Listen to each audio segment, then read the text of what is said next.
Takbir, Pak. Oke, balik lagi.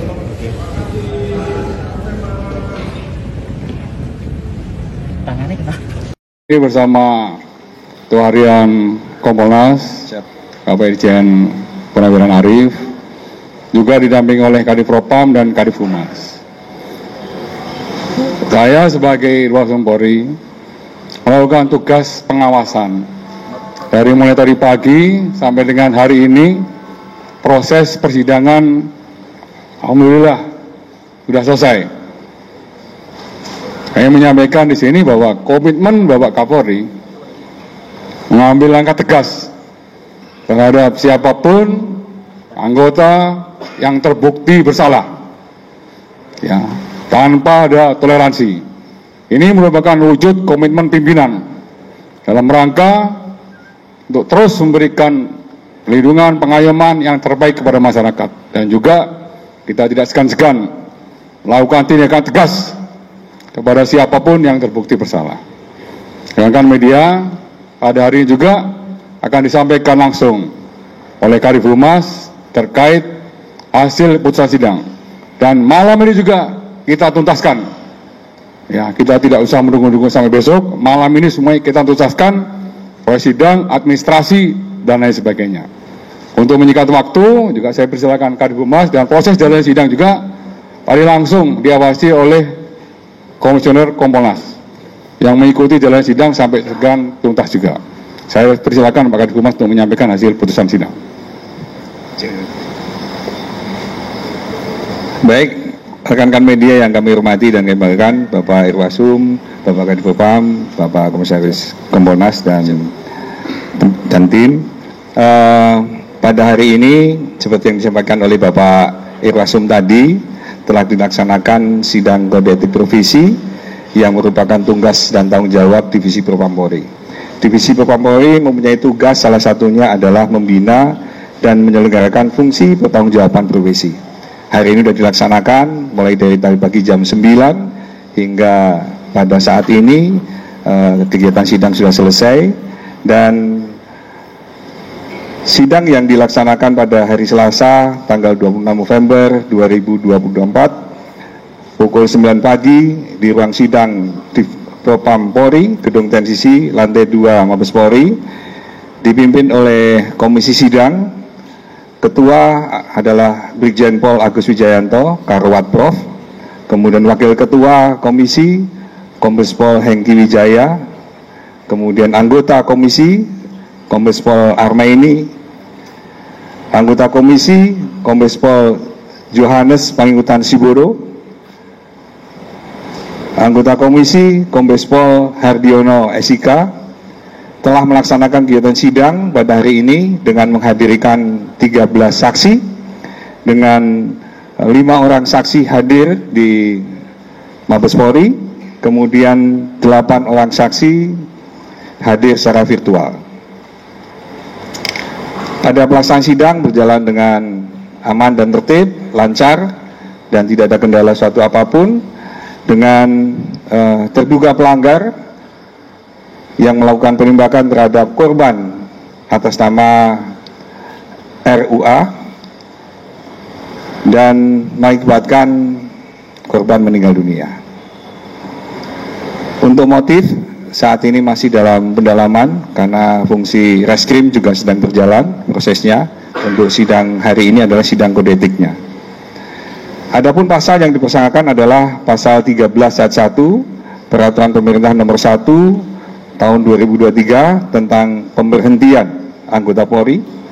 Kemudian pasal 5 ayat 1 huruf B Perpol Nomor 7 Tahun 2022 tentang kode etik profesi dan Komisi Kode Etik Polri. Kemudian pasal 5 ayat 1 huruf L Perpol nomor 7 tahun 2022 tentang kode etik profesi dan komisi kode etik Polri.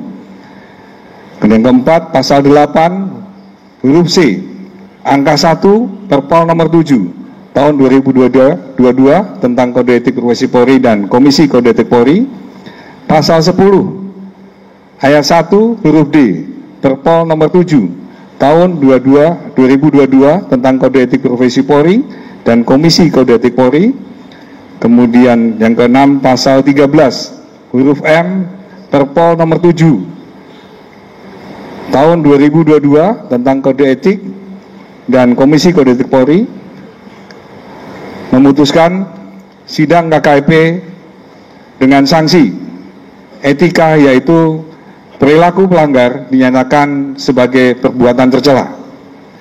Yang kedua, sanksi administratif berupa pemberhentian tidak dengan hormat atau PTDH sebagai anggota Polri.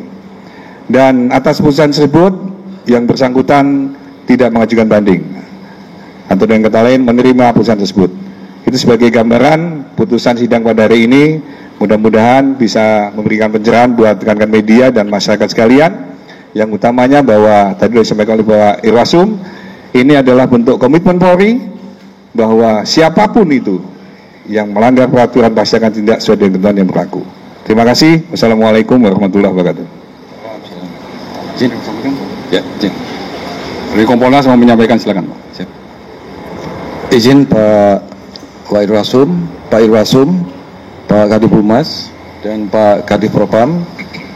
Kami dari Komisi Kepolisian Nasional kembali kami mengucapkan turut berduka, turut belasungkawa atas cobaan yang menimpa Polri, terutama Polda Sumbar, Polres Solok Selatan, sudah kehilangan salah satu putra terbaik. Semoga ini menjadi hikmah kita di kemudian hari. Di tengah-tengah Polri sedang fokus besok melaksanakan pengamanan pilkada dan netralitas. Kemudian lebih lanjut, kemarin lusa dan kemarin kami sudah ke Polda Sumbar Padang dan ke Polres Solok Selatan untuk melihat langsung seperti apa mekanisme penyidikan yang dilakukan oleh Direktorat Reserse Kriminal Umum Polda Sumbar terhadap kasus penembakan yang disangkakan pasal 340 KHP dan 338 KUHP. Kemudian proses sidang kode etik. Kode etik ini juga merupakan hukuman kepada yang bersangkutan, karena yang bersangkutan AKP Dadang merupakan anggota Polri aktif dan dilaksanakan di Mabes Polri. Rekan-rekan sudah bisa melihat hasilnya tadi langsung dari Pak Kadif Humas. Kemudian hasil kami kemarin ke sana, kami selaku pengawas fungsional Polri hanya ingin memastikan apakah memang sudah betul proses penyidikan tindak pidana yang dilakukan, dan kami melihat sudah sesuai dengan ketentuan peraturan perundang-undangan yang berlaku, di mana perkara sedang berproses. Kemudian satu lagi yaitu proses penindakan penyidikan tindak pidana yang diawali oleh almarhum Kasat Reskrim Polres Solok Selatan. Ini sekarang sudah diambil alih ke Polda Sumbar. Kami lihat sudah berjalan dengan baik. Sementara barang bukti tersangka ini sudah diambil alih oleh Polda Sumbar, Direktorat Reserse Kriminal Umum. Kemudian kami juga melihat bahwasanya kita harus tetap memberikan semangat, dukungan.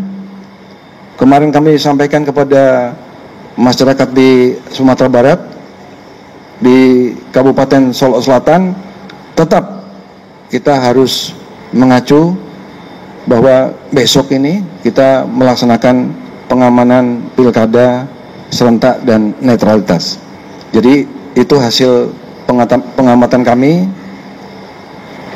Kemudian untuk selanjutnya masalah motif seperti yang tadi sudah disampaikan, kami mengajak kepada rekan-rekan untuk bisa mengikuti dengan seksama setiap perkembangan yang berlaku.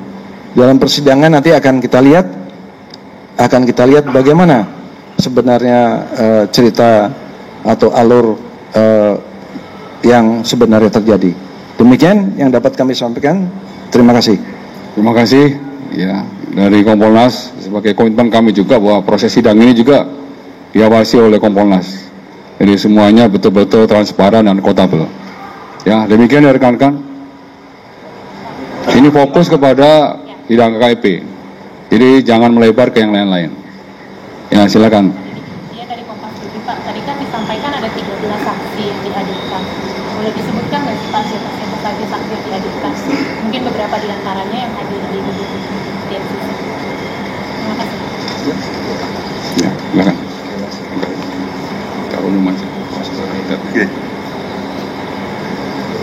Baik, untuk saksi-saksi yang hadir 5 orang itu ada AKP Samsuardi, kemudian Ibda Bagas, Aibda Tommy, Bribtu Satriadi, Bribda Gilang Fairas.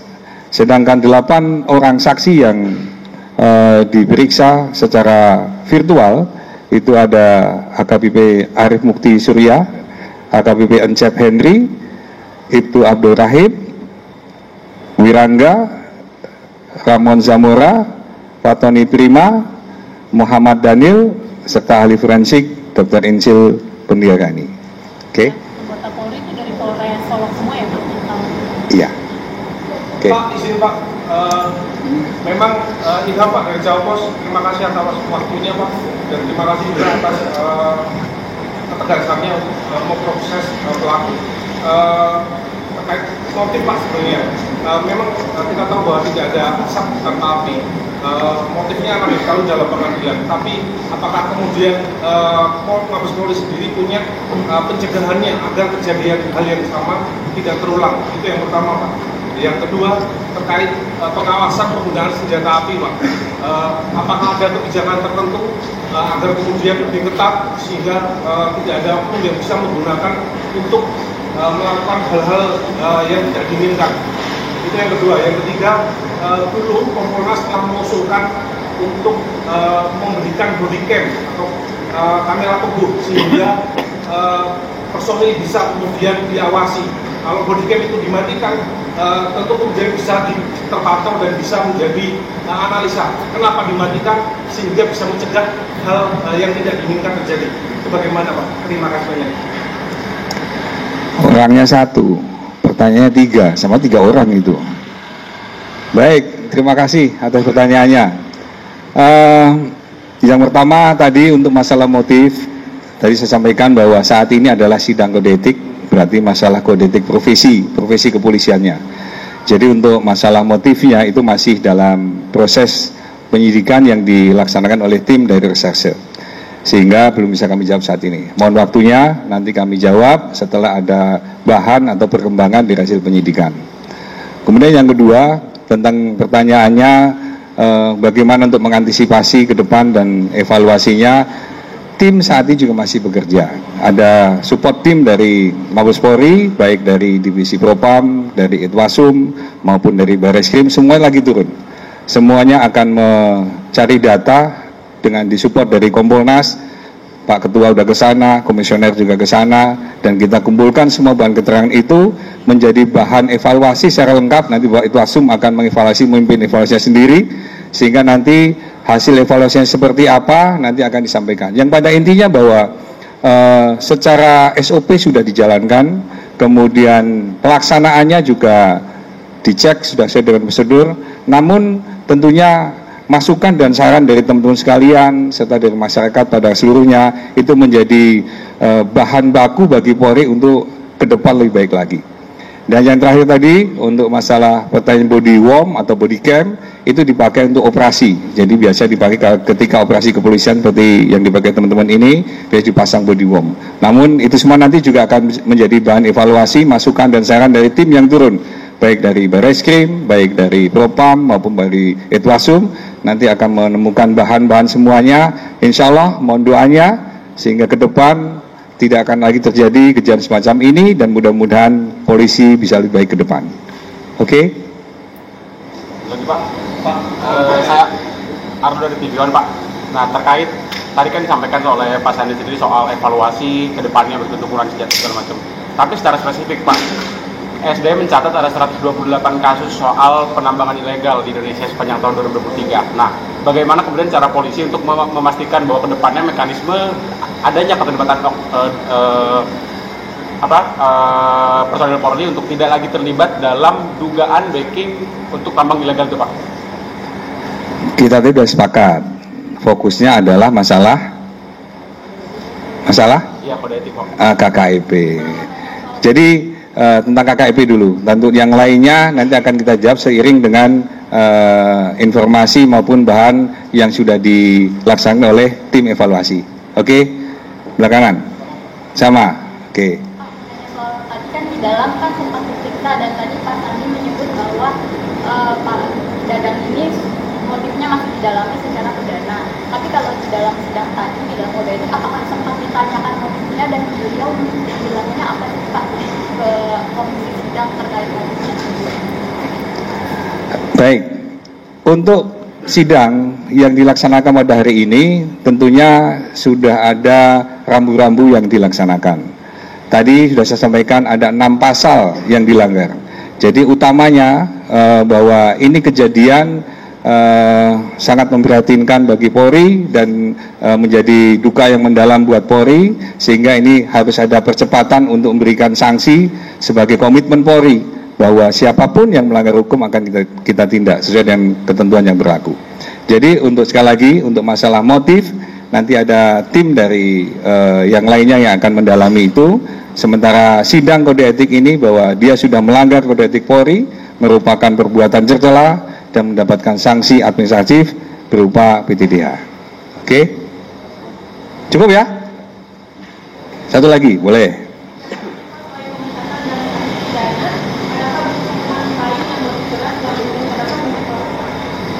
Iya, tadi sudah kami sampaikan di awal. Hari ini adalah sidang kode etik profesi. Untuk masalah kasus pidananya sedang dalam proses. Kalau dalam proses berarti belum bisa kami jawab. Tapi yang pasti bahwa sidang hari ini adalah, kami ulang lagi, adalah bentuk komitmen pimpinan Polri bahwa siapapun yang melanggar hukum tentunya akan tindak sesuai dengan ketentuan yang berlaku. Dan ini menjadi semangat dan komitmen kita, diawasi oleh Kompolnas dan semua masyarakat Indonesia. Bantu kami, support kami, koreksi kami, sehingga Polri bisa lebih baik ke depan untuk bisa memberikan pelayanan terbaik bagi masyarakat bangsa dan negara. Cukup ya? Setelah ini AKP Dadang itu diproseskan di Mabes Polri atau di Polres sana ya? Sidang kode etiknya sudah selesai, sedangkan yang bersangkutan dibutuhkan untuk pemeriksaan lanjutan terkait dengan kasus pidananya. Nanti akan diatur mekanismenya oleh Pak Kadif Propam dan Polda Sumbar untuk masalah penempatannya ataupun akan segera diperiksa lanjutan untuk masalah kasus pidananya. Oke ya, cukup ya. Terima kasih teman sekalian. Mudah-mudahan kebersamaan ini bisa menjadi semangat bagi kami untuk berbuat yang terbaik buat masyarakat bangsa dan negara. Sekali lagi mohon doanya. Mudah-mudahan kita semuanya bisa menyelesaikan tugas-tugas ini ke depan. Besok pencoblosan jangan lupa hadir di TPS dan berikan haknya yang terbaik untuk memilih pimpinan-pimpinan di masa yang akan datang. Terima kasih. Wassalamualaikum warahmatullahi wabarakatuh.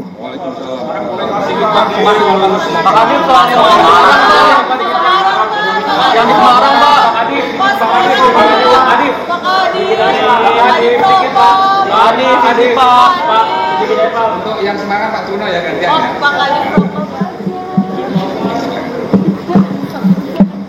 Pak soal dari Semarang Pak yang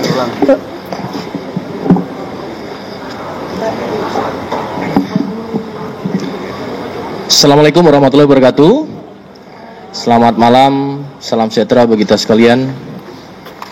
Shalom, Om Swastiastu, Namo Buddhaya, salam kebajikan. Rekan-rekan media yang berbahagia dan saya hormati, tentunya rekan-rekan setelah mendapatkan informasi terkait dengan pelaksanaan sidang kode etik terhadap saudara DI, ya, tadi sudah disampaikan oleh Pak Kadif Humas.